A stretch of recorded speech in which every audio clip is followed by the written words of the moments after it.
This is Kawel Moto, the future of racing. You will not want to miss this. Halo Riders, balik lagi di channel ini. Kali ini kita akan membedah kabar paling hangat dari dunia MotoGP, khususnya dari markas merah Ducati. Musim 2025 ini benar-benar jadi musim bersejarah. Ducati tidak hanya mendominasi lintasan, tapi juga menorehkan rekor, menciptakan drama internal, hingga mempersiapkan masa depan dengan inovasi yang bikin banyak orang melongo.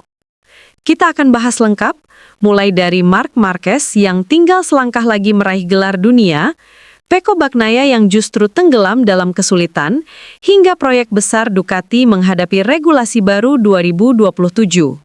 Jadi, siapkan kopi atau cemilan kalian, karena perjalanan kita kali ini bakal panjang dan seru. Kalau kita bicara tentang dinasti, kita bicara soal tim yang bukan hanya menang sekali, tapi mendominasi berkali-kali. Dan itulah Ducati. 6 musim berturut-turut, sejak 2020 hingga 2025, mereka selalu mengunci gelar konstruktor. Itu artinya, selama 6 tahun, Honda, Yamaha, Suzuki, bahkan KTM tidak bisa menandingi kehebatan pabrikan bolonya ini. Musim 2025 semakin gila. Dari total 29 balapan yang sudah digelar, Ducati memenangkan 27 di antaranya. Angka itu bukan kebetulan, melainkan hasil dari paket lengkap.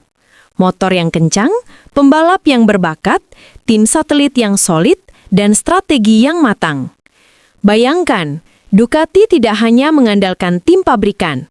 Mereka juga punya VR46, Gresini, dan Pramac, 3 tim satelit yang semuanya punya potensi juara. Di lintasan, merah Ducati seperti ada di mana-mana. Saat kamera menyorot barisan grid, yang kita lihat adalah dominasi merah yang menutupi hampir semua posisi depan. Banyak pengamat bilang, Ducati saat ini seperti kerajaan merah di MotoGP. Mereka punya segalanya. Kekuatan, sumber daya, bahkan jaringan satelit yang membuat rider-rider berbakat selalu tergoda untuk bergabung. Lalu siapa yang jadi wajah dominasi Ducati musim ini? Tidak lain adalah Marc Marquez. Setelah lebih dari 2.100 hari sejak gelar terakhirnya di tahun 2019, Marquez akhirnya kembali ke jalur kemenangan bersama Ducati Lenovo Team. Dari awal musim, sinyal itu sudah terlihat. Kecepatan, agresivitas, dan insting balapnya kembali, seolah semua cedera dan operasi yang dialaminya hanyalah masa lalu yang jauh. Musim ini, Marquez sudah meraih 14 kemenangan sprint. Itu artinya, hampir setiap Sabtu, penonton MotoGP disuguhi atraksi Marquez yang kembali jadi raja. Dan di balapan penuh, ia juga konsisten naik podium. Sekarang, dengan 512 poin, ia hanya butuh 3 poin lagi untuk memastikan gelar dunia ke-7-nya. Bayangkan, 3 poin. Artinya, jika ia finish di posisi 13 pun sudah cukup. Tapi tentu saja ini Marquez. Dia tidak akan puas hanya dengan aman. Dia ingin menang. Dia ingin menutup kisah comeback ini dengan gaya khasnya, spektakuler. Yang menarik, banyak orang menyebut gelar kali ini sebagai gelar kebangkitan. Dari seorang pembalap yang sempat diragukan, bahkan banyak yang bilang karirnya sudah habis, kini ia berdiri di puncak dunia lagi. Dan kali ini, dengan motor Ducati, bukan Honda. Ini menambah nilai historis yang luar biasa. Semua mata sekarang tertuju pada Grand Prix Jepang di Motegi. Sirkuit ini bukan hanya lintasan biasa. Bagi Jepang, ini adalah rumah bagi pabrikan-pabrikan besar Honda, Yamaha, Suzuki. Ironisnya, justru di kandang rival-rival lamanya, Marc Marquez berpeluang besar memunci gelar bersama Ducati. Motegi punya karakter unik, tikungan stop and go, trek lurus panjang, dan sektor teknis yang menuntut akselerasi brutal. Ducati dengan tenaga besar Desmose Dici jelas diuntungkan di trek seperti ini. Tapi, satu faktor bisa mengubah segalanya, cuaca. Motegi terkenal punya cuaca yang sulit diprediksi. Hujan bisa turun tiba-tiba, membuat lintasan licin dan penuh drama. Jika itu terjadi, Marquez harus berhati-hati. Karena meski hanya butuh finish di posisi 13, risiko crash di lintasan basah selalu ada. Apakah ia akan memilih bermain aman atau tetap all out mengejar kemenangan?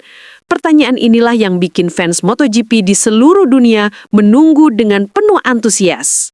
Di sisi lain, garasi Ducati, cerita berbeda datang dari Francesco Bagnaia. Juara dunia 2 kali ini menghadapi musim yang sulit.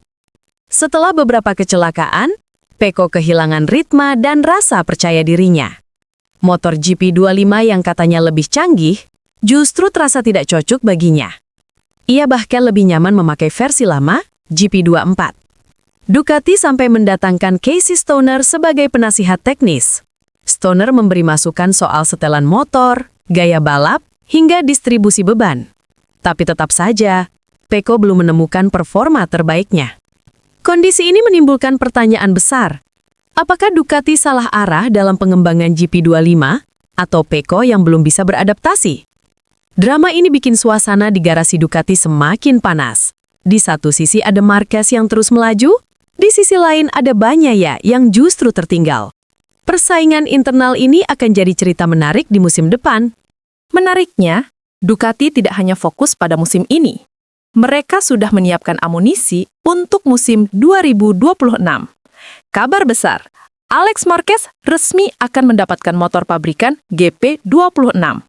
Itu artinya Ducati akan menurunkan 4 motor full factory di grid. Marc Marquez, Francesco Bagnaia, Fabio Di Giannantonio, dan Alex Marquez. Dengan formasi ini, Ducati ibarat menurunkan armada merah yang siap mendominasi. Bukan hanya satu rider bintang, tapi 4 sekaligus dengan spek terbaik. Bagi Alex, ini adalah langkah besar. Dari pembalap yang dulu sering dianggap hanya adik Marc, kini ia punya kesempatan membuktikan diri dengan motor pabrikan. Sementara bagi Ducati, ini strategi cerdas. Semakin banyak motor pabrikan di grid, semakin besar peluang menang di setiap seri. Bukan Ducati namanya kalau tidak berinovasi. Baru-baru ini mereka meluncurkan Panigale V4R 2026, motor jalanan dengan DNA MotoGP. Mesinnya 998 cc, menghasilkan 238,5 HP dan bisa lebih jika dipasang race kit. Aero sayapnya benar-benar meniru motor Desmoside GP. Bahkan suara mesinnya pun identik dengan motor MotoGP. Dengan harga sekitar $50.000, motor ini memang bukan untuk semua orang. Tapi Ducati ingin membuktikan teknologi MotoGP bisa dinikmati di jalan raya. Bagi fans, ini bukan hanya motor, tapi simbol kebanggaan. Dan jangan lupa, regulasi baru 2027 sudah menunggu. Mesin akan diperkecil jadi 850 cc, fairing dipersempit, dan efisiensi bahan bakar jadi kunci. Bagi banyak pabrikan, ini tantangan. Tapi bagi Ducati, ini kesempatan untuk menunjukkan siapa paling siap. Mereka sudah mulai riset, bahkan kabarnya prototipe awal Desmosedici 2027 sudah diuji. Apakah era baru nanti Ducati masih jadi raja? Banyak yang percaya jawabannya, ya. Jadi, itulah cerita lengkap Ducati musim 2025. Dari Marquez yang hampir juara, Bagnaia yang berjuang, hingga masa depan Ducati dengan inovasi dan strategi jangka panjang. Menurut kalian, apakah Marquez akan mengunci gelar di Motegi? Apakah Bagnaia bisa bangkit? Dan apakah Ducati akan tetap jadi penguasa MotoGP hingga era baru 2027? Tulis jawaban kalian di komentar, dan jangan lupa like, share, serta subscribe. Sampai jumpa di episode berikutnya. Gaspol terus!